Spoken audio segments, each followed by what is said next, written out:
Oh, this could be a good one. If you That's the one I was talking about. Literally the Quidditch World Champions one. Yeah, sure, let's do that. remember chasing the snitch, slamming the bludger at your opponents, Yeah, I remember and that a performing lot. over-the-top team moves, then you grew up playing Quidditch World Cup. And Yeah, now, that's two it. decades later, we finally get a follow-up in Quidditch Champions. So in this video, we're going to compare both games, highlighting the similarities, differences, and changes between them. There's a lot to cover, so let's get straight into it. Alright. Naturally, both games ease the player into the world of Quidditch with a nice tutorial. World Cup has Harry and his Gryffindor teammates introduce the gameplay mechanics at the Hogwarts grounds, which were reused from the Chamber of Secrets game. Quidditch Champions sets its tutorial at the Burrow, with Ginny at the helm. However, whilst the original game had you play as existing characters in their respective teams, Champions has you assemble a team of user-generated characters. It's a nice Okay. touch, but why do all these presets look so zoned out? Why? Someone's been puffing a bit too much of the old gillyweed. They definitely yeah. have interesting hairstyles. Look, we've got the Amy White. I feel like that's less immersive though. In that you don't play as an existing team member and it's all user generated teams, so it's less immersive to go, oh yeah, I'm right there in the action with the people that I've seen in the movies. House, the Fabio, the Qui-Gon Yeah. Jinn, The graphics just look very Sims, don't they? That sort of thing. and so here they are, my team of identical sextuplets. Dom Toretto would be proud. So let's briefly talk about the art styles and visuals. The original was a 6th generation game, and like many licensed games of the time, it relied on stylized depictions of characters, which Yeah. worked really well, apart from poor Oliver Wood and whatever the hell's going on with Hermione here. Naturally, the new game doesn't have the same hardware limitations, but its developers still decided to go for the stylized look. Perhaps it was to pay homage to the original or to lower the development costs. Or maybe they saw how awkward realistic Quidditch can look in video games. Whatever. What? Which one was that? Goblet of Fire, I think. I forget now, off realistic the top Quidditch of my can head. look in video games. Order of the Whatever Phoenix. reason, this Oh yeah, it time would be Order of the Phoenix because they had the Quidditch stuff in it. works pretty well. The characters still have enough movie likeness, but they're not stuck in a specific point in time. The only issue I had was the Weasley twins looking like 45-year-old men for some reason. Alright, with the visuals and characters out of the way, it's time to focus on the most important question. How do both these games interpret the actual game of Quidditch? After all, it's not exactly as straightforward as football or basketball, mainly because it was created as a narrative device for Harry's story. What other game can you think of that has 3 different kinds of balls and specific player positions that can only deal with those balls? Well, Quidditch World Cup based the gameplay around the chasers. You'll spend most of the match passing the quaffle back and forth, trying to score in one of the opposing hoops while defending your own. Now, passing the quaffle will slowly fill up the snitch meter at the top of the screen, and once both halves meet, we get the golden Yeah, I snitch remember that sequence. well. Following the snitch's golden trails will fill up your boost meter, the size of which is dictated by how many times you've passed the quaffle in the first stage of the game. Now, catching the golden snitch earns that Seeker's team 120 points and ends the game, which means you can still technically lose the game even if your team catches the snitch, but the other side would have to be at least 12 goals ahead. Yeah, I'm pretty sure I've done that when I was a kid. Like, I scored so much in the main game that even if they caught the snitch, I won. For the beaters, they're basically relegated to assist characters and assign their own button. Pressing it launches the bludger and allows you to control it for a short while as you try and hit someone. And finally, we have the keepers, who are controlled exclusively by the computer. A standout feature of Quidditch World Cup were the arcade-style special moves and team special moves. The latter that was consisting neat. of these highly elaborate I loved them and as a kid. incredibly brutal sequences. And I've always loved the other side's reaction. Now, Quidditch Champions changes the gameplay formula quite a bit. All 4 of the positions are playable and can be swapped between at any point in the match. The chasers still form the backbone of the game as they pass, tackle, and score points. However, if you see the quaffle getting dangerously close to the hoops, you can switch to the keeper and try to catch it. Likewise, you can switch to the beaters at any point and try to take out the other side's players by sniping them with the bludgers. That doesn't make sense. Hang on. Why is the bludger just following the beater? The bludgers are random elements that just knock around everywhere, and then the beaters have to get in position to be able to hit them properly. That's the whole point. But so why is the bludger following the beater? That makes no sense. Out the other side's players by sniping them with the bludgers. This time around, the snitch is not triggered by any gameplay mechanic, instead it's a timed event. Catching the snitch is very similar to the original game, only this time you've got to pass through the patented Harry Potter hoops. Ah, this brings back memories. The big difference this time around is that catching the snitch only gets you 30 points and does not end the match. Instead, the match runs on a fixed time of usually around 7 minutes. Okay. The game will end with... That also doesn't make sense, because every time in the movies, when you catch the snitch, that ends the match. When the timer runs out, or when one of the teams reaches 100 points. And to be perfectly honest, I do kind of prefer these new rules, as it makes Quidditch a bit more of a competitive game instead of just being all about who catches the snitch. The ability to switch between player types also introduces some interesting strategies. For example, if you're playing the game on your own, you don't even need to try and catch the snitch, just let the NPC seeker do it. Meanwhile, you can play as the beater and take out his counterpart on the other side. In fact, That is some cool extra things that you can do in the new one, I guess, is being able to choose which role you're in that. But I guess Kid Me would also get extra confused by it. like playing Quidditch Champions on single player, I found that I could win entire cups just playing as the beaters. First you take out the keeper to let the goals in, and then the seeker. Ah, poor Oliver Wood, look at him just taking one bludger to the head after another, and there is nothing he can do about it. I like to imagine Madam Hooch is just watching from the side being like, yep, it's totally... Yeah, peak gameplay here, like... You're just standing there waiting for it to go, and then, oh yeah... the bludger reappeared next to me, I can hit it again, rather than the bludger actually being random elements that go around all over the place like in the movies. I think that's my main gripe I'm seeing at the moment, is that it doesn't line up with the movies and how Quidditch worked in the movies. allowed. Now, whilst Quidditch Champions has quite a substantial list of moves and techniques, each of them being easy to learn but with a high skill ceiling, the team-based special moves are absent from this new game. Another difference between the two games is the player customization and unlockables. Is that a battle now, pass? the original game was pretty light on this. None of the teams had visible attributes and the... See, look at it. Now, the original... You have the actual World Cup where you can play as the Japanese Quidditch game team. was pretty light on And this. they have None of the Germany teams had switches visible over to as attributes. well. They had so much extra, and it gave extra character to the lore as well, and going, okay, these are the Quidditch teams from all over the world, and that's what I really liked to see as well when I was a kid. And the only real unlockable were the wizard cards. Quidditch Champions, on the other hand, is filled with unlockable content, from characters and brooms to emblems, emotes, insignia, and even broom trails. You know when you have a really hot curry and then a few hours later, and thankfully Quidditch Champions content does not seem to be locked behind microtransactions. Well, not being microtransactions are good, but I just see that as a modern game thing with... You have to have all these unlockables in it. Developers have stated that you can earn... Also the unlockable part is you play through the Hogwarts Quidditch, and then you unlock the World Cup to play as national teams, and in the worldwide World Cup, so that counts as an unlockable as well. Everything you see through in-game progression. And this game has a genius incentive to keep you leveling up. The one and only PS1 Hagrid skin. Yeah, there it is. I did see about that. The PS1 Hagrid skin. Majestic. Absolutely majestic.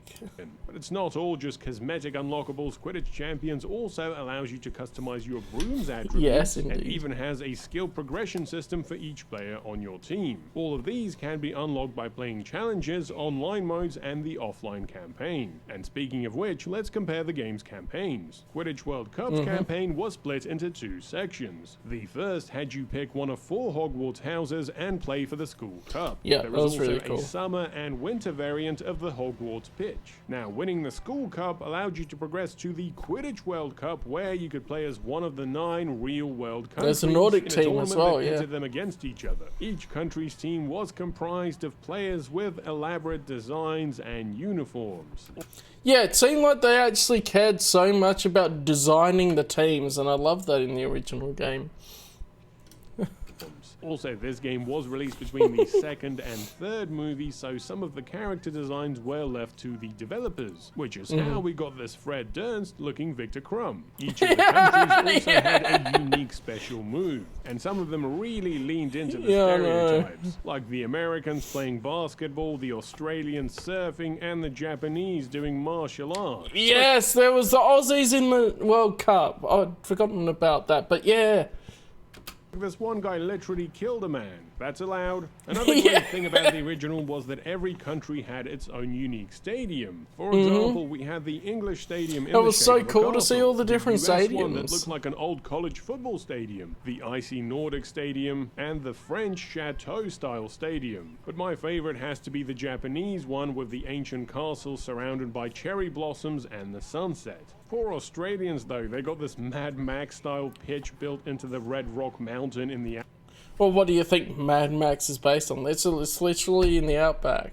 What do you expect? Outback. There was also a secret unlockable pitch called the Quidditch Marsh, which was apparently the location of the first ever Quidditch game. Now, Quidditch Champions also has a campaign which is quite similar to its predecessor. You start at Hogwarts, where you pick a team and play for the School Cup. Do you think you can beat us this season, Gryffindor? Or shall we give you a head start? Okay, calm down, Malfoy. Also, Yeah, I know. Why are you so pink? Now, this version... Plus, the outback would be the best place for a Quidditch pitch, logically, because there's not going to be muggles randomly stumbling into it. It's out of the way, and it's a place where wizards can actually have Quidditch and not be interrupted. Basic bitch Japanese stage. I mean, still looks cool. Version of the Hogwarts pitch has a sunny and a rainy variant. After winning the Hogwarts Cup, you progress to the Tri-Wizard Cup, where you play as one of the 3 schools against the other 2. Both Beauxbatons and Durmstrang get their own stadiums, which look great. That's a neat addition, as they put in the Tri-Wizard versions, other than they didn't really play Quidditch in the Tri-Wizard Cup. Beauxbaton's pitch is set in the middle of the French Alps, whilst the Durmstrang pitch is set in the middle of the icy sea waters. And even though it's not part of the Tri-Wizard Cup, you can also unlock the Ilvermorny pitch, which is a bit more open this time around. And finally, we have the Quidditch World Cup. So you actually do have the Quidditch World Cup in it. Okay, I hadn't heard about that at all. I thought it was just going to be basic bitch Hogwarts. And of course it could have been Quidditch and Ilvermorny in that. And they look like the bloody Australian soccer team with those colours. I guess that's our colours that we have, but... And this time around, there are 16 national teams compared to the original Wizard China. Each one does have a unique set of characters, although the designs are a bit more bland this time around. Plus, yeah, you can see the designs are more bland. There's no elaborate country-specific team moves. But the biggest disappointment is the lack of country stadiums. The entirety of the World Cup is played at the World Cup Stadium, which looks alright, but playing 12 back-to-back matches in the same venue will get boring eventually. It's boring, and it's not realistic, because it's like all national sports. They might set it at one place in 1 year, but then set it in another place another year, and that. But for a game, it's more interesting to rotate through more maps. Of course, being a modern game, I'm pretty sure Quidditch Champions will add more pitches as DLC down the line, but for the... Well, that's the other thing. They can just do that, whereas the original game was in the age where there was no DLC. For the time being, we're just going to have to make do with the 4 Weasley Burrow variants. And finally, let's talk about the multiplayer. Now, the original Quidditch World Cup was released in 2003, and it's very much a product of its time. Its multiplayer is limited to local versus exhibition matches. I'm pretty sure I played that with my dad, and it was fun. one person used a numpad for the controls, while the other person used the letter keys and enter, I think, if I remember right. Something for you to do when your friends come over. Now, Quidditch Champions is also very much a game of its time, which means that online play is a major element. The main online mode is 3v3. It's cross-platform and allows you to choose which position you want to play as. Naturally, I went straight to bludgeoning people. Overall, my experience at launch was pretty good. The multiplayer was responsive with minimal lag. Plus, I thought that the redesigned gameplay worked really well when applied to the 3v3 multiplayer. It worked especially well if you had two friends who could play the game with you, but they would have to stay at home because unfortunately, being a modern game, there is no local multiplayer of any kind. Yeah, that's just the way modern games are, huh? And so there we have it, Quidditch World Cup versus Quidditch Champions. The original game has rightfully become a fan favorite. Sure, it can be a little janky at times, but this was the first attempt at transitioning the awkward fictional sport of Quidditch into a video game. Not only did it succeed, it turned into... That's also to note, it was the first attempt, and it's been the only Quidditch-based game up until this new one. A pretty fun game. Now, Quidditch Champions took that formula and tried to adapt it into a contemporary game with an online multiplayer focus. And for the most part, I think it also did a really good job. The new mechanics work well and make the game of Quidditch better balanced. They're pretty easy to pick up but have a high ceiling, plus the game is filled with all sorts of knickknacks to collect that will keep you grinding. So overall, even though it does things very differently, I think Quidditch Champions is a worthy successor to the original. Okay. But that's just my take. Please let me know your thoughts on both games in the comments below. Which one do you prefer? And what do you think of the new game? As always, thanks for watching. Please consider supporting me on Patreon, and a huge thanks to my existing patrons. Also, if you've enjoyed this video, please remember to like, subscribe, and hit the bell. Oh boy, yeah, I'm not gonna watch that. Yeah, I just feel like the new one doesn't look like it's as inspired. Like, it's interesting that they changed the gameplay and stuff, so... But I have an issue with changing the gameplay so that it doesn't line up with the movie. Because you have beaters where the bludger's just sitting next to them. That's not how it works. The bludgers have to actively get in the way of the blood. The beaters have to get in the way of the bludgers to be able to hit it. That's how it works in the movies. You see that? Yeah, not like they have many rules in the first place, but obviously you can watch the movies and see that's how it works. Never mind reading the books, but just watch the movies gives you a good enough impression for the video game. And that you can just sit there and knock out the keeper and no one tries to stop you. That's what it looked like anyway.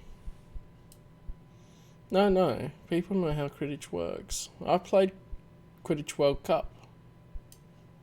I played this game. I played Quidditch World Cup. But the things that are consistent, I would expect to stay consistent. And then they're not. And then of course maybe I'm just too much of a boomer now of like, why do you need to add all these cosmetics and things? Victor Crumb. I forgot that was Victor Crumb. Yeah, I mean, it's neat that they have like a three-way between Durmstrang and Beauxbatons and Hogwarts. It is! It's a Spishak guy! Yes. And thus the art style just seems less inspired and less like they really cared about designing some unique looks for people. Like, you have the basic same outfit for everyone but different colours for most of them. Whereas in Quidditch World Cup, you have... Now, the original game... You have unique different outfits for all of them. Whereas in Quidditch World Cup, you have the basic same outfit for everyone but different colours for most of them. Whereas in Quidditch World Cup, you have the original game... You have unique different outfits for all of them. You have unique different outfits for all of them. You have unique different outfits for all of them. even between different players. And I think that was part of what really drew me to it as a kid as well. It's like, oh, I want to play as that team because they look cool. And then the new one's just like, oh, okay, they changed the colours of the outfits.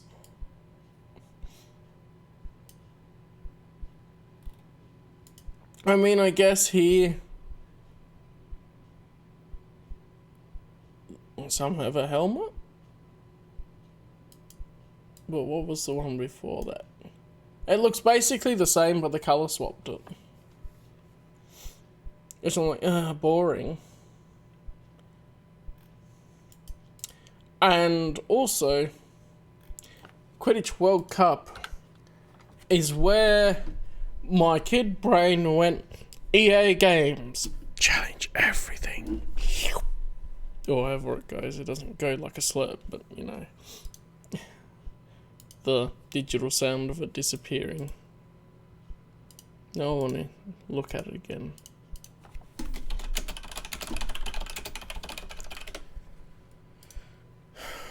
Yeah, I have looked at one of them before. No, I've muted it. Hang on. This is exactly the EA Games. Challenge everything. That was when they were good.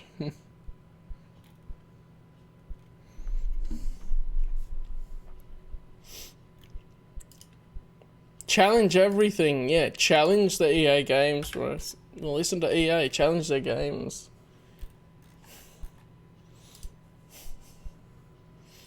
And it was back in the day when you got a whole game rather than, oh yeah, they might add DLC for something. It's like, the game is how it is.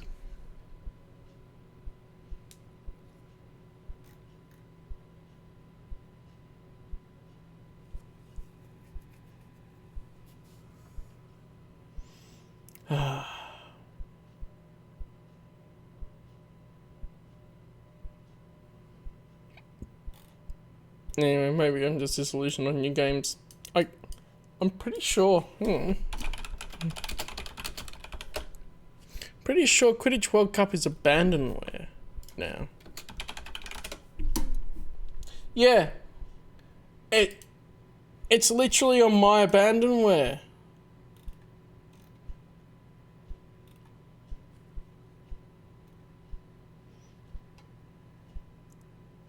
How much is the new one?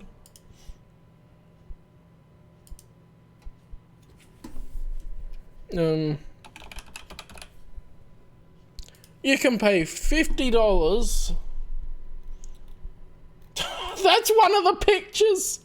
They put PS1 Hagrid as one of the pictures on the Steam page.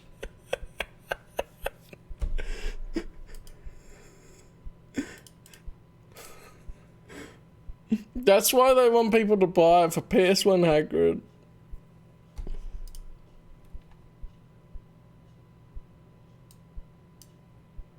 But yeah, oh, you can pay $0.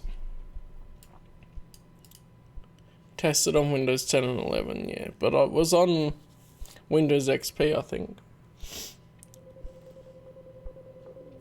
So, yeah. Maybe I could play it sometime. Just for fun. Try and relearn it.